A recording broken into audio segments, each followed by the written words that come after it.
Way down deep in the Omo River Valley in Ethiopia, there's a group of people called the Hema tribe. This valley, with its breathtaking landscapes and rich biodiversity, is home to one of the most fascinating and culturally rich communities in Africa. They have a really cool and old culture, and their lives are super different from ours. The Hema tribe's traditions and customs have been passed down through countless generations, preserving a way of life that is deeply connected to their ancestors. It's like taking a peek into a world that hasn't changed much over time. Their villages, with their unique architecture and communal living, offer a glimpse into a lifestyle that remains largely untouched by modern influences. They live their lives connected to nature, kind of like how people and the environment work together. The Hema people have a profound respect for the land and its resources, understanding that their survival is intricately linked to the natural world around them. The Hema, sometimes called the Hama, have lived in this place for a really, really long time, like their grandparents' grandparents, and even longer. Their history is rich with stories and traditions that have been carefully preserved and celebrated through the ages. They're mostly herders, which means they take care of animals, and their lives are all about their cows. Cattle are central to their way of life, providing not just food and milk, but also playing a crucial role in social and economic transactions. Cows are a big deal for them. They show how rich someone is, how important they are, and are a super important part of their culture. The number of cattle a person owns can signify their wealth and status within the community, and they are often used in traditional ceremonies and rituals. The Omo River is like a giant winding snake that gives them water and helps them live in this dry place. This river is the lifeblood of the region, providing essential water for drinking, farming, and sustaining the diverse wildlife that shares this habitat with the Hema tribe. Cows are like super important to the Hema tribe. They are not just animals, they are a central part of their culture and daily life. They're like money and show how important you are in the group. The more cattle you have, the higher your status and respect within the community. If a guy has lots of cows, people think he's really successful. It's a sign of wealth and prosperity, and it means he can provide well for his family. They even use cows to get married. Cattle are a crucial part of the bride price, which is a traditional practice where the groom's family gives cattle to the bride's family. When families want to connect, they give cows as gifts.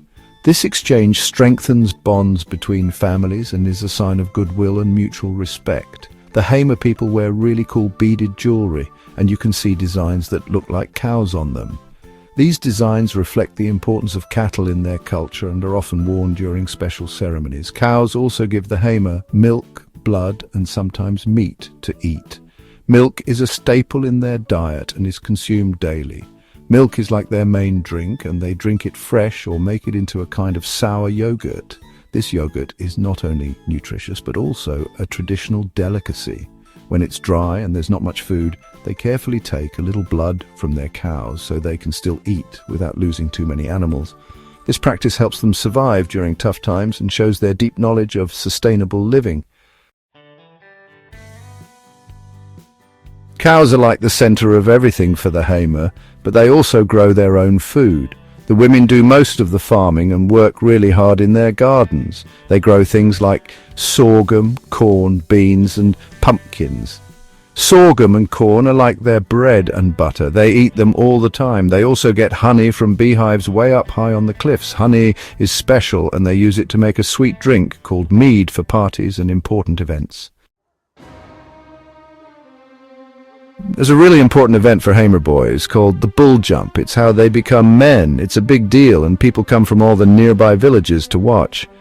The guy who's becoming a man has to jump over a line of bulls. If he does it, everyone cheers and celebrates. The bull jump shows that he's ready to be a grown-up and take care of things. When the men do the bull jump, it's a significant rite of passage for them. They must leap over a line of bulls to prove their strength and readiness for adulthood. But the women of the Hamer tribe do something equally amazing and profound during this time.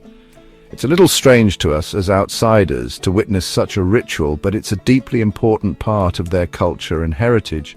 The women willingly let the men whip them, a practice that might seem harsh, to us. It's their way of demonstrating their strength, resilience, and loyalty to their community. During the ceremony, the women approach their male relatives and allow them to whip their backs. The whipping causes them to bleed, but they endure it without complaint. In fact, they take pride in the scars they receive.